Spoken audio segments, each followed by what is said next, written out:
Obtaining individual greatness does not have to be an onerous ordeal. As long as you have a clear vision of the desired results you want to achieve and you're committed to not wavering during the execution phase.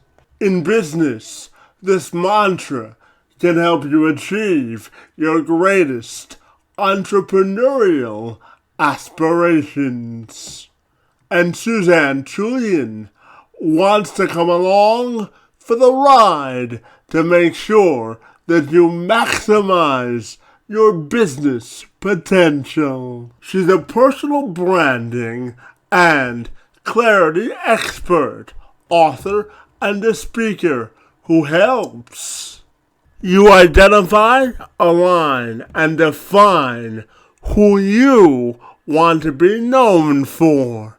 And she took some time out of her schedule this week to join me to have a conversation about branding, identity, and business excellence. I'm Kevin McShann. Let's have this conversation.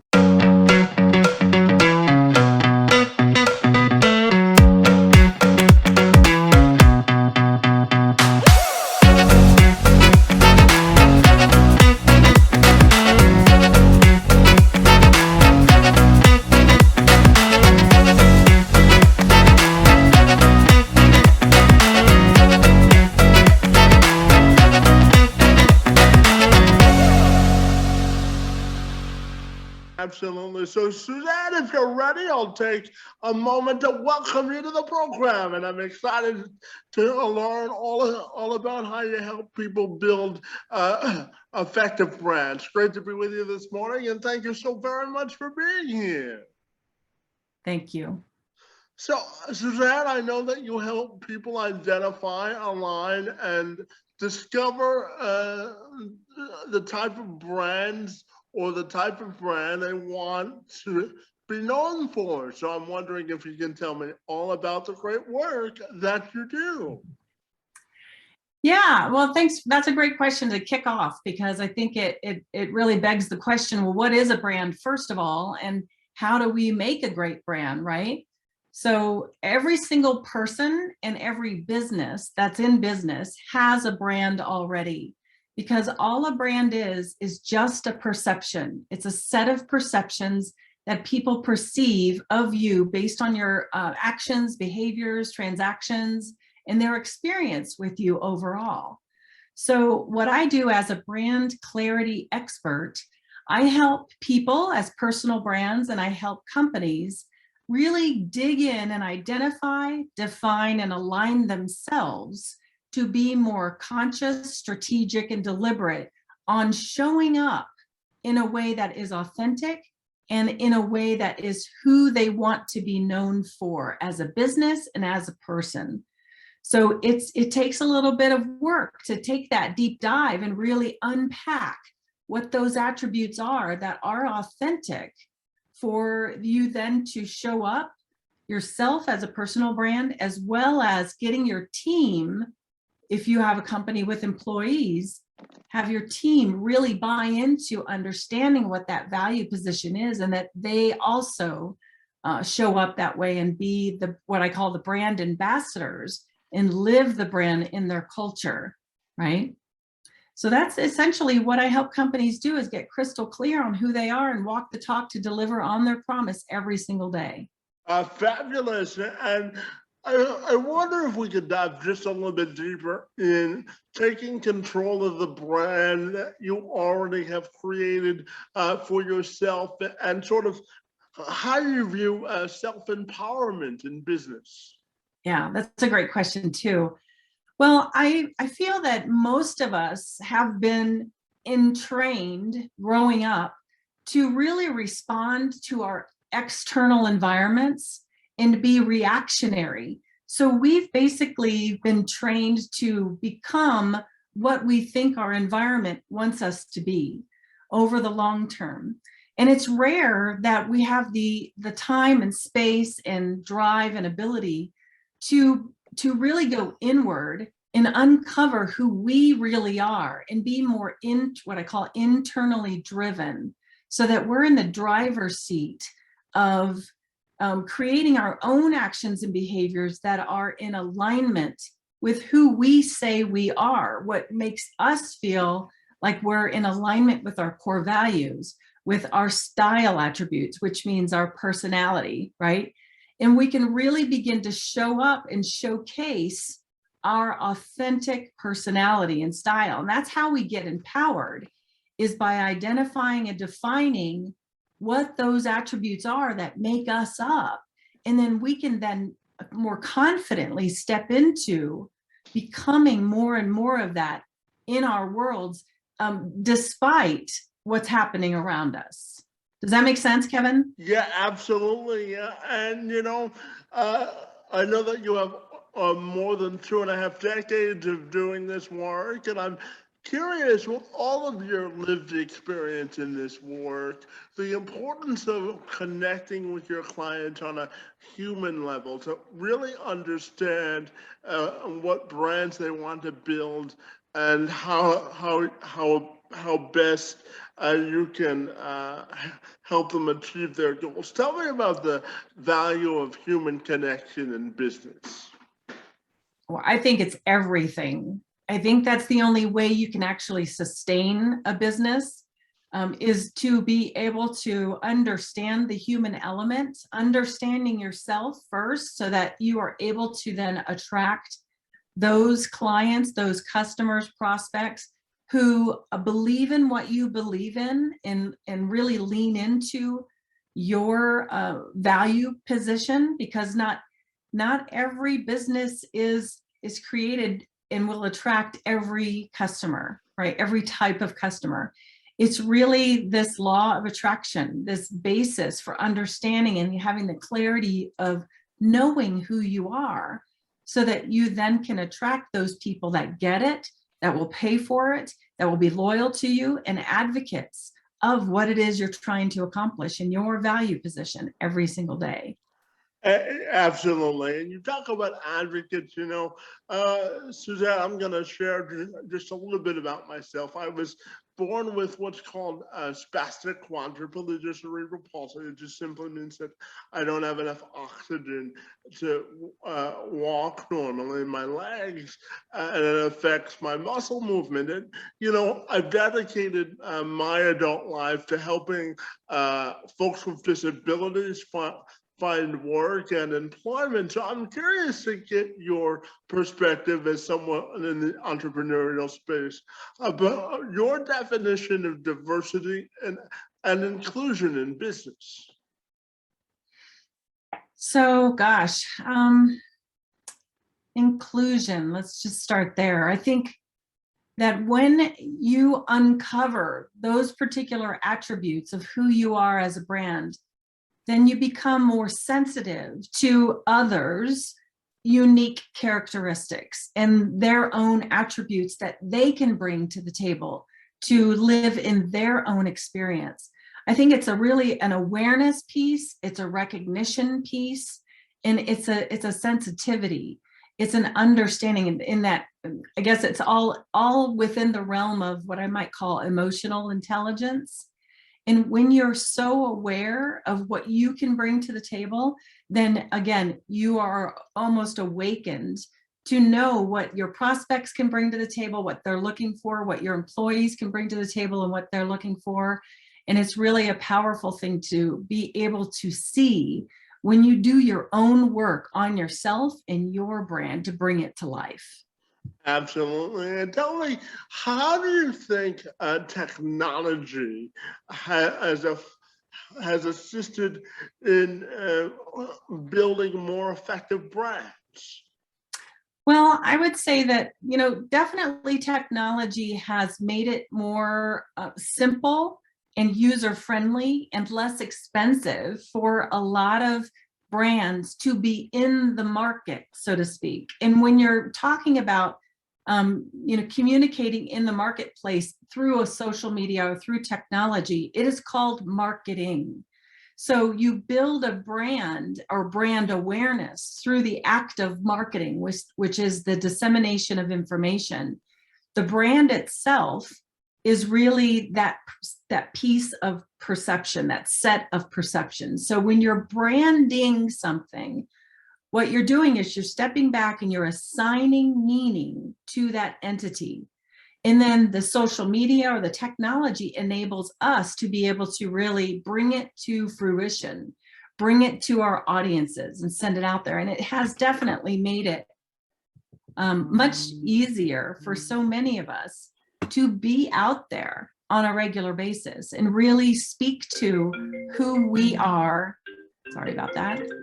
To who we are ourselves as a brand in ways that we have never done before. So I would tell your audiences to just make sure you're very conscious, very strategic, and very deliberate and aware of who you are as a brand, and making sure that every time you market yourself or the company that you're marketing is in alignment, the content and context is in alignment with who you say you are.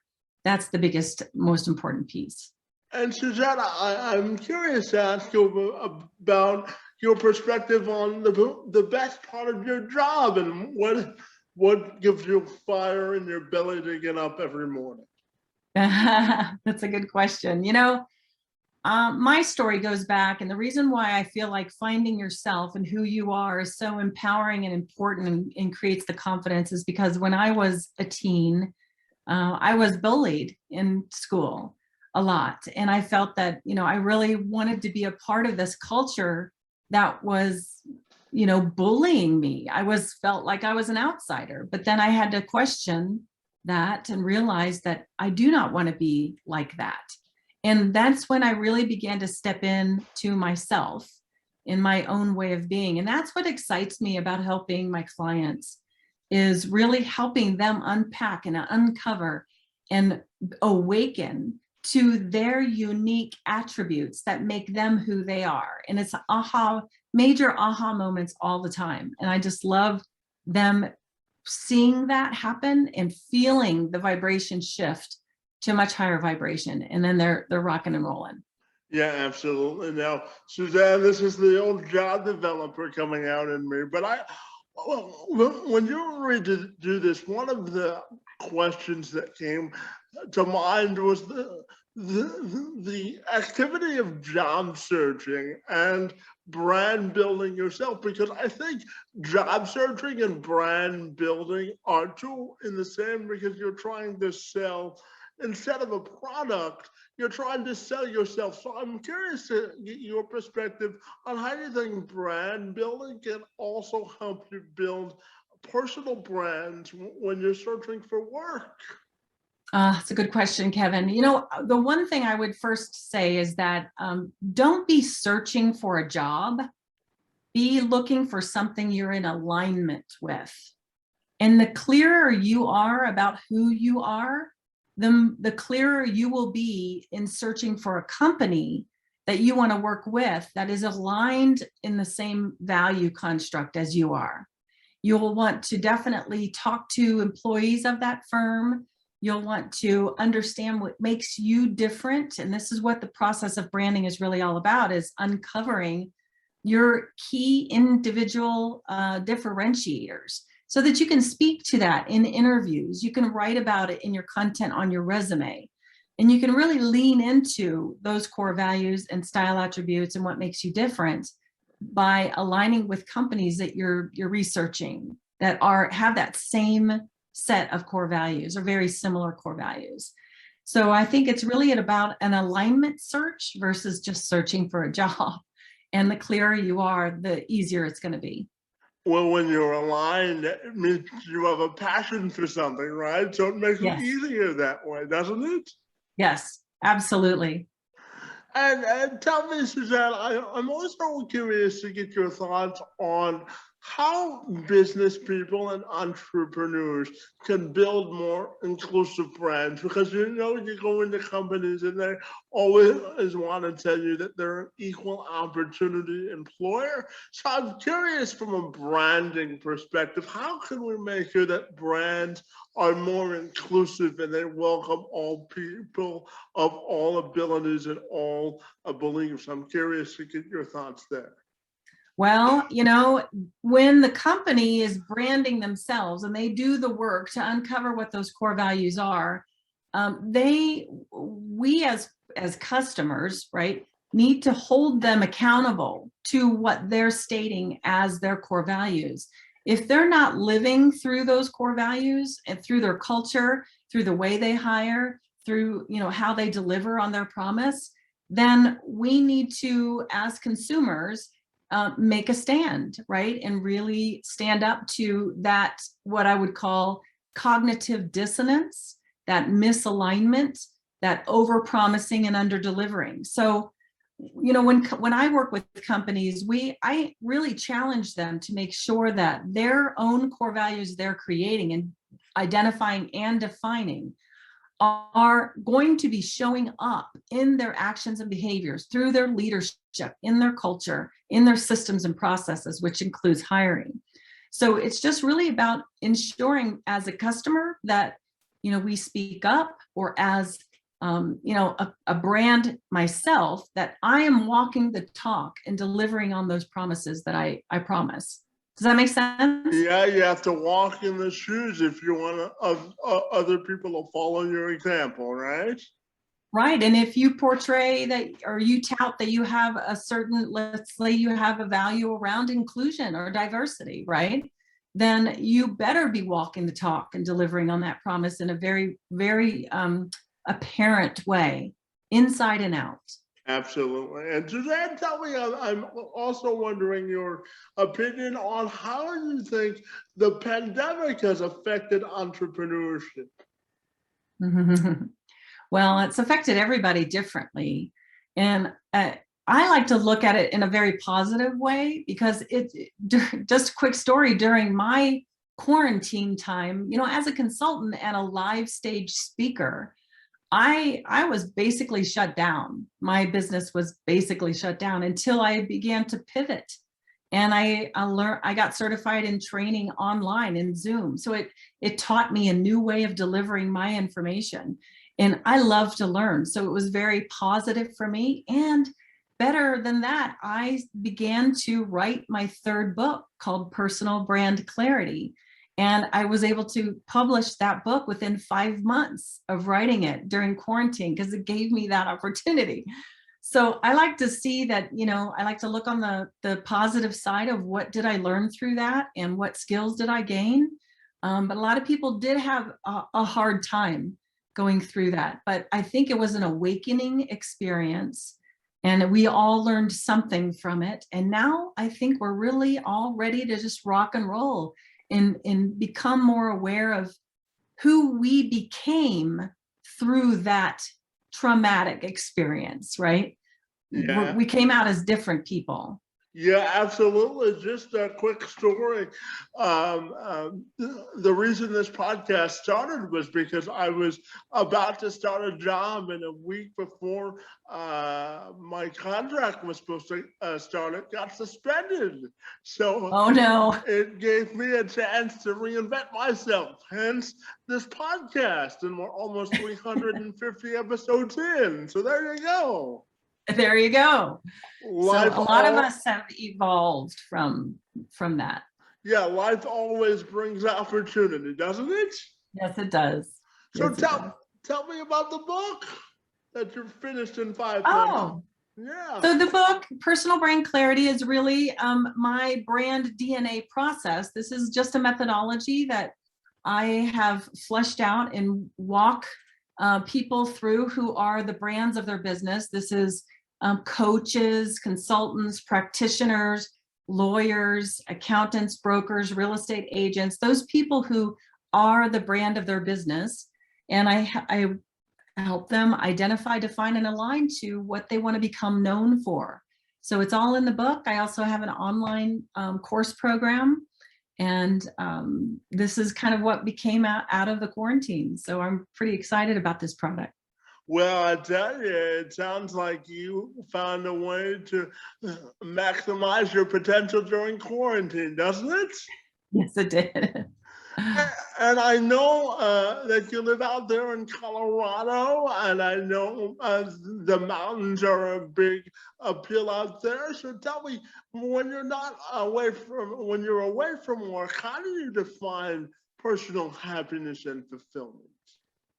Oh my gosh. I define fulfillment and happiness as loving what you do and doing what you love. It's that simple. And when I'm not working, I'm out in the mountains fly fishing, I'm golfing, I'm hiking, camping, I'm doing anything I can do outside because it's so gorgeous. And I really appreciate what Mother Earth has given us to live on. Absolutely. Being outside is good for the soul, isn't it? Yes, it is. And Suzanne, my final question for you is, I'm curious to know how you would want your personal or professional legacy to be defined. Oh, that's a great question. And that's what I actually help my clients uncover for themselves as well. So I want my legacy to be known as the gal who is a co-creative partner in the evolution of self-alignment and authenticity as a catalyst for consciousness, inspiration, and growth. Well, that's certainly an ambitious goal and wins to aspire to, for sure. Absolutely. And finally, tell me, if people want to get connected with you, what's the best way they can do that? The best way is through all social media platforms. It's Suzanne Tulien. I'm on Facebook, LinkedIn, Pinterest. Pinterest is Brand Ascension Consulting. Instagram is Brand Ascension Consulting. Facebook's Brand Ascension. My website is brandascension.com. I'm on Amazon, of course, with the books that I've written. I've written 3 books. So come visit me there, reach out, and let's get a conversation going. Well, I have to tell you, I enjoyed engaging in conversation with you about brand building. Suzanne, I want to thank you for being here, your time, and your efforts on my behalf and in the space of brand building are most appreciated. And thanks so much for being here. Oh, likewise, Kevin. I really appreciated chatting with you. Thank you for sharing your platform with me. I appreciate it. Have a great day.